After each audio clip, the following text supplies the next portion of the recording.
y'all. It's Mr. Delutte. Today we're talking about Harry Truman's presidency and the start of the Cold War. So the first thing you got to understand about the Cold War is that, it's the thing that takes place after World War II, obviously, but like it's a fundamental change in what the United States is on the world stage. We go from being an isolationist country that happens to be really economically powerful to a military, political, and economic superpower, and generally just a leader in world affairs. Part of that, obviously, is because we get nukes at the end of World War II. Part of it is because we simply have the biggest economy that gives us a lot of clout. And it's because at the end of World War II, we're really the strongest country that's left. Some people argue that there were three superpowers at the end of the war: the United States, the Soviet Union, and the British Empire. But the British Empire starts hemorrhaging colonies, and while they do help us work on the nukes and everything, they're never going to be as strong again as they were during the World Wars or in the 1800s. The Soviet Union develops its own nukes, and we'll get into the arms race later, but they are certainly a superpower. They're not as strong as the United States, but we have no way of knowing that at the time. Anyway, after the war, there are millions of people in the United States that want to go home, back to normal and everything, back to domestic life, to enjoy the new revitalized economy that's happening after World War II with the boom from production and everything. But under Truman, the conflict with the Soviet Union is going to keep going up. And so this develops into a battle between communism and democracy. Don't get confused and just simply say that this is communism versus capitalism, because that's not entirely true, right? Capitalism is the free and open economic system that kind of comes with democracy, but you can't have capitalism, not really, without some level of democracy, right? If the people are allowed to make their own decisions in general, that includes political decisions, that's democracy, and economic decisions that the people are allowed to make themselves, that's capitalism. And you can't have communism without a dictatorship. And that struggle between communism and capitalism / democracy is going to define the Cold War. There's a little bit of debate about when the Cold War happens. There are some people that say the Cold War lasts from 1948 to 1989, which would be the Berlin Airlift to the fall of the Berlin Wall. We're going to use 1945 to 1991 simply because the Cold War it's happening by the time World War II ends. It really starts at the Potsdam Conference with Stalin and Truman flexing it on each other over the nukes, and it doesn't end really until the collapse of the Soviet Union in 1991. Anyway, to get into the post-war of the United States, there's 15 million American men that are just now coming back home. They're coming back to civilian life between basically 1945 and 1946. And now they have to get back in the groove of being normal people, right? They've got to find a place to live, right? Housing. They got to find jobs. They got to settle down and start a family. And a lot of them worried that we might end up backsliding back into the Depression. But the war had helped in a lot of ways. First of all, it increased everybody's per capita income and it made more jobs and everything. And during the war, a lot of people have managed to save a good chunk of change. And so there's going to be a housing boom along with the baby boom and other things that are going on after World War II. There's also a lot more infrastructure from FDR's like roads and things like that he's been building with the New Deal programs. And in the 1950s really is when the U.S. hits the peak here. We have the highest standard of living in world history in the 1950s, the best economy we've ever had. And a big part of it is World War II, but it's also just because of the boom. You got 15 million guys that come home and want to buy houses and buy consumer goods and get started and invested in the stock market and everything. So it all kind of comes together at the right time. It's like in the Great Depression, everything went wrong at once. In the 1950s, in the post-war boom, everything goes right at the same time. One of the things that really helps with this is a law that FDR signs during World War II that Truman's going to be in charge of implementing, and it's the GI Bill. The official name is the Servicemen's Readjustment Act of 1944, or the GI Bill of Rights, but GI Bill just in general because the U.S. troops during World War II, remember, called GI, it's a government issue, and this is going to be the big powerful thing that really helps support the transition of all those millions of people, those veterans coming back into the peacetime economy. And the GI Bill does a couple of things. The first one, and probably the most important one, is it will pay for college or trade school for anybody that serves in the U.S. military and comes home. That's still a thing today, right? A lot of people, millions of people, go into the military now so they can get free college, and more than 2 million American men are going to take that opportunity and go to college after the war on the GI Bill. Look at these guys right here in this picture. This is registration day for classes at the University of Indiana, and look at the joy. Like, you got to think about a lot of these guys, most of them really, are the first people in their family to go to college, and that's why they're so excited. They know that this is opening up a world of opportunity for them, right? It's hard to think of most of y'all being this excited for class. I know it is, but like think about somebody whose entire family history has been poor farmers or something like that, or poor factory workers, and now because they fought in World War II, they can go to college, they can get a better job, they can pull themselves up into the middle class. This is a huge change. Second thing the GI Bill does is it gives out a ton of money in low interest government loans to buy homes and farms and start businesses and everything like that. So it's college, mortgages, business loans, anything that the federal government can do to help stimulate the post-war economy, but also to help these veterans that helped us beat the Nazis, right? So nice educated workforce, lots of new entrepreneurship and everything, new construction, just generally an economic boom because of the GI Bill. And since one of the big things is home loans, you have to think about where these guys are going to be building these houses, right? And this is a trend we've been talking about since the middle class has been growing in the Industrial Revolution. But there's a lot of people that don't want to build a house or live in an apartment in a big city. They're going to go out to the suburbs. And it's the late 40s and the 1950s that we see this massive boom in suburbanization. Suburbs are growing up all around American cities. I mean, hell, Zachary is a suburb, right? And you can think about all the differences between suburbs and inner cities, like we've talked about before. And there is a huge post-war construction boom of like consumer housing outside the cities. They're not always necessarily really like big houses, like, and they're not particularly interesting with their architecture. Like you see the cookie cutter houses that are pretty much all the same. And y'all can see that in neighborhoods in Zachary, where there might be 2 or 3 different designs that they just repeat over and over again down the street. And there might be a left-handed house and a right-handed house, right, where it's the same design, just the doors on the right versus the left. It's not overly complicated, but it does provide a house with a yard and land for all of these guys that are coming back from the war, or most of them anyway. And the guy who really starts the development of like suburbia in America and like the building and promotion of like the suburban neighborhoods is William J. Levitt. He builds a place called Levittown, which is a bunch of low price like family homes in a suburb in a neighborhood on Long Island, New York. 17,000 mass produced cheap houses, and that becomes the standard model. Anyway, those low interest rates on mortgages and the government loans and everything, that's going to help a lot of people much more easily move from the city to the suburbs for a modest price. And in basically a single generation, the majority of middle-class Americans go from living in the city to living in suburbs. It also drives economic growth because people are buying cars to commute back into the city. Like, think about all the people that live in Zachary and drive to Baton Rouge, right? And in general, this is a big benefit to the middle class and the economy. There's a little bit of a trade-off because the effect on the older inner cities is pretty disastrous. Like the inner cities become increasingly poorer. There's a lot more racial divide between the inner cities and the suburbs, and new neighborhoods that are going to be like gentrified later on. But we'll get into gentrification later. And since it's just generally easier to move around during this time because of the cars and the highway system and the good economy, there's millions of Americans that make moving kind of a habit and a thing that becomes normal. And that's continued all the way to today. And the place that people move the most is called the Sun Belt, right? It's the swooping, warm part of the southern states and all the way out to California. The climate's nice. The taxes tend to be low. There's a lot of economic opportunities in the South after the war. There's defense-related industries that are going to attract a lot of veterans and stuff. There's a lot of like new farming stuff that's coming out with tractors and everything still. And basically it stretches from Florida to California.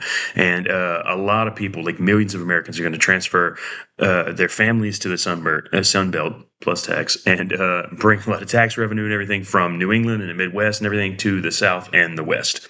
And that's continued. That's a trend that's still going on today. Think about the people that are moving to California, Texas, Florida. And that also means there's more political power in those regions now, too, because California, Texas, and Florida have the most electoral votes because they have the most people. And so they've got a lot of political weight to swing around now. Anyway, real quick, I do want to talk about the actual like politics of the post-war period and Harry Truman's presidency. And remember, Truman becomes president simply because FDR dies in April of 1945. And he kind of gets thrust into this huge role, right? I mean, he's got to figure out how to end World War II, beat the Nazis, whether or not to nuke Japan. Then he's got to figure out how to rebuild after this thing. And Truman really is one of the best guys that could have been picked for this, right? He's a decisive leader who uses basic honesty that he picked up growing up relatively poor in Missouri. He's not pretentious, and he appealed to average Americans, which is going to help him get reelected in 1948. And he gets a lot of respect from other politicians and from average Americans because he takes responsibility for everything, unlike other presidents have. His slogan was "The buck stops here," because ultimately he's the guy in charge. If anything's going good, fine, he'll take credit. But if anything goes wrong, he will deal with it and take responsibility if he needs to. Again, it's not a thing you see in politicians these days. Anyway, the first thing Harry Truman wants to tackle is civil rights and unemployment and things in the economy. And he's going to face a lot of pushback from Congress for his civil rights plan. But the first law that he passes is the Unemployment Act of 1946. Pretty progressive set of laws here, or set of measures in this law here, including national health insurance, minimum wage increase, a bill that commits to trying to achieve full employment where everybody that wants a job can have one. And because there's a lot of pushback on these progressive changes, what ends up getting written is a pretty watered down version of this.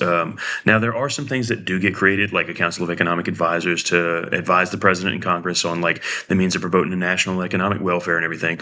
And for the next 7 years, Truman is going to see the same thing happen to most of the other stuff that he wants to pass. He goes, "Here's a good idea that I have," and then the conservatives in charge of Congress fight him on it. And also, the start of the Cold War is going to be kind of more something that Truman is preoccupied with rather than making reforms, but he does still try. Next thing Truman's got to deal with is inflation and strikes. In the first year and a half after World War II ends, inflation shoots up like 25% because if you remember the OPA, the Office of Price Administration, had frozen prices and wages for most of World War II. And workers and unions and businesses all wanted those things to catch up after the war.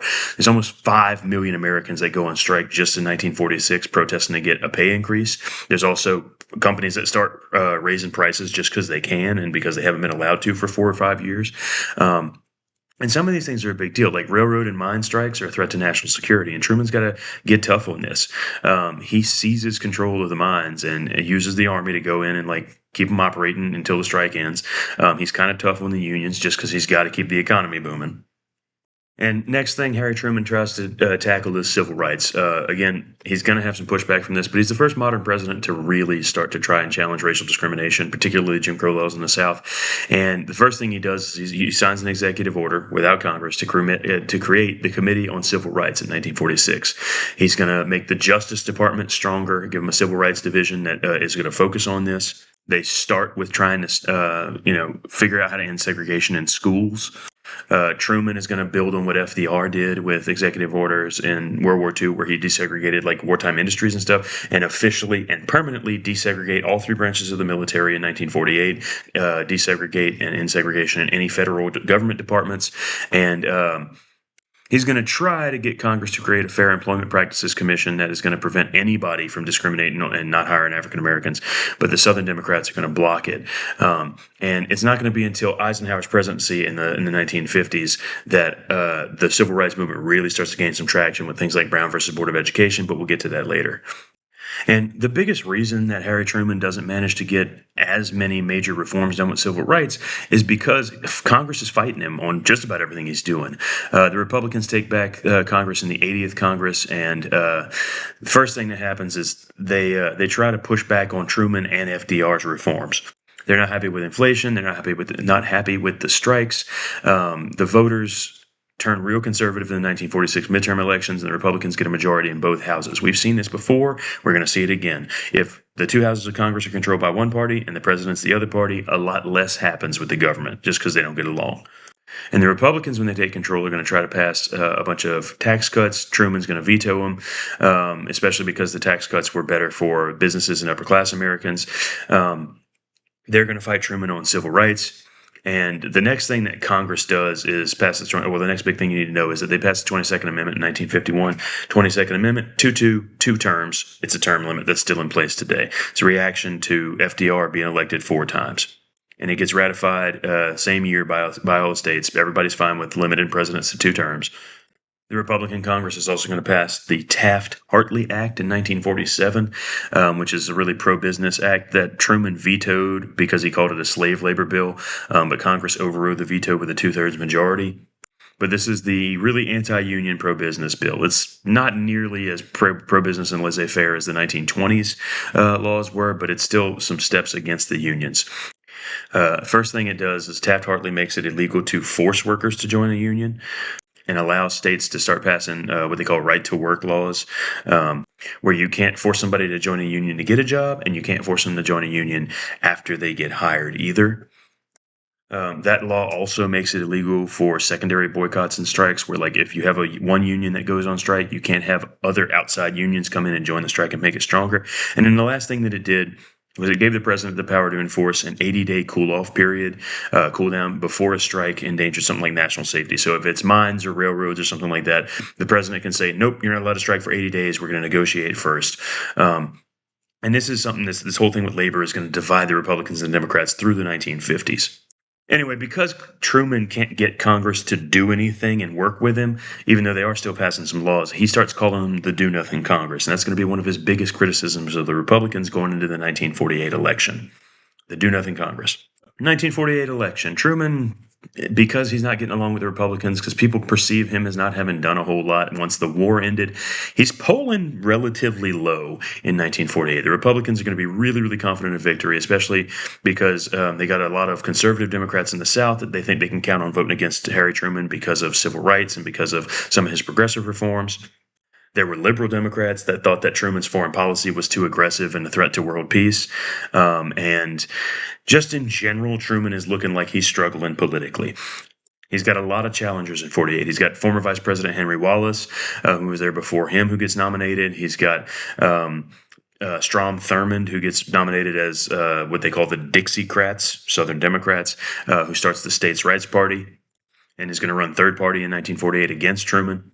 So the Democrats are in a little bit of chaos here, and Truman does end up, of course, getting the nomination because he is the president. And the Republicans are just going to rerun Thomas Dewey, the guy who FDR beat in 1944.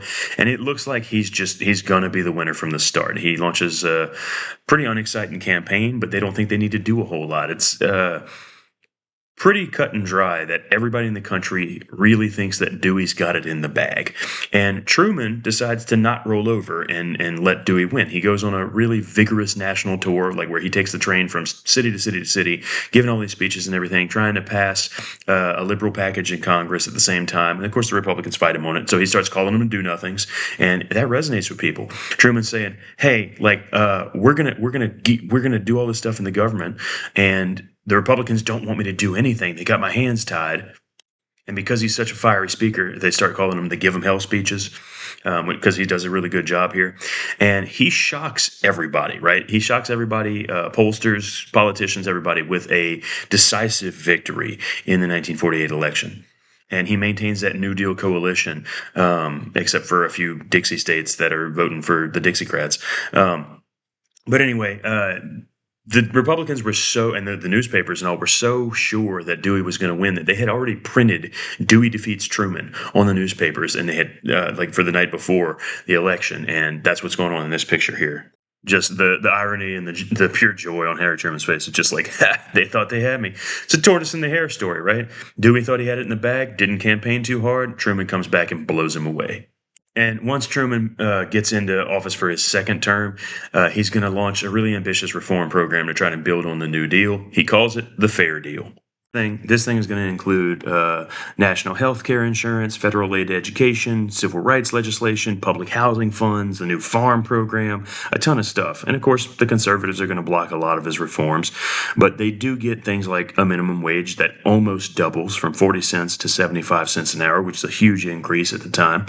He increases the amount of people that can draw Social Security. Like I said, it's really ambitious, but most of the Fair Deal's reforms get defeated because, one, Truman's got a lot of political conflict with Congress, and two, foreign policy concerns for the Cold War. Like, he's a little busy. And like I said, there are a lot of people that give Truman a lot of credit for maintaining New Deal reforms and trying to make more. It's just that the Cold War takes precedence. And speaking of, last thing I want to talk about today is the starts of the Cold War, right? We talked about the U.S. and the Soviet Union emerging as the two main superpowers, right? And that rivalry between them, the Western democracies led by the United States and the Eastern communist hellhole that Eastern Europe turns up into after World War II, the communist dictatorships that Stalin sets up all around Eastern Europe. And really need to understand that when the Red Army marches into Eastern Europe, they take over everything. Like they get basically a third of Germany, like we talked about with Germany getting split. They get these all these other countries in Eastern Europe right here. They're going to be called the satellite states, and I'll talk about this more later. But the six satellite states are East Germany, Poland, Czechoslovakia, Romania, Hungary, and Bulgaria. There are some other communist countries that won't be as aligned with Stalin, but basically, this communist bloc or Eastern Bloc is going to be the main adversary of the United States for the Cold War. And by the beginning of 1946, Stalin has totally locked down Eastern Europe. I mean, you can't cross the border or anything, and that prompts Churchill to come back and give what's called the Iron Curtain speech, where he says, an Iron Curtain has descended from Stettin to Trieste across the continent of Europe, or however Churchill talks. And later, that Iron Curtain is going to be used as a metaphor for the satellite states in the East and the way that they're cut off from the West. Now, you can see from this map right here again, that it's not just Germany that gets divided, right? Berlin itself is also split up into four pieces, like we talked about at the end of World War II. And this is going to be the first target of Soviet aggression. Stalin decides that he can take Berlin over just by shutting down all the roads and everything in and out of the city and starving them into submission. And Truman has two choices, right? He can either go to war to save Berlin, or we can find another way to keep Berlin free. And this is where the Berlin Airlift comes in, from June of 1948 to the middle of 1949, where we are going to use all the bombers that we used to flatten German cities to bring in food, supplies, and all that into Berlin, where we fly thousands and thousands of missions to drop food, fuel, baby formula, medicine, everything like that, to keep the millions of Germans in West Berlin free from the communists. And Stalin can't do anything about it because we have a nuclear monopoly at the time. Anyway, this is considered by most people to be the first battle of the Cold War, and the United States wins overwhelmingly. Not only do we keep millions of West Germans in Berlin free, we also win the propaganda victory, right? Like on the sides of all the boxes, food and everything, we have donated by the people of the United States of America. So we know, everybody knows that we're just giving them this food. It's pretty clear who the good guys and the bad guys are from this point on, right? Stalin and the communists are an evil dictatorship. They're willing to starve millions of people to death just to take over a city. And the U.S. is willing to donate everything that that same huge city needs to survive for over a year. For free, out of the goodness of our hearts, because we can. And absolute last thing for today, we're almost done. After the Berlin Airlift, we realized that we've got to make an official military alliance to stand up to the Soviets, and this is where NATO comes in. It's officially the North Atlantic Treaty Organization. And originally, it's the United States and Canada and most of Western Europe.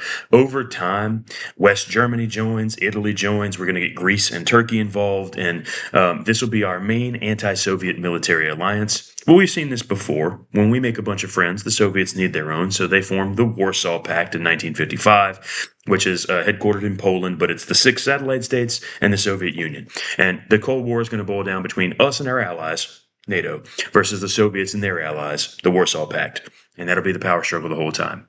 And obviously, we win. What I do think is hilarious is that now almost all of the countries that used to be part of the Soviet Union and part of the Warsaw Pact are in NATO because Russia still sucks.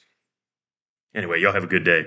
Enjoy being part of the biggest military alliance in human history.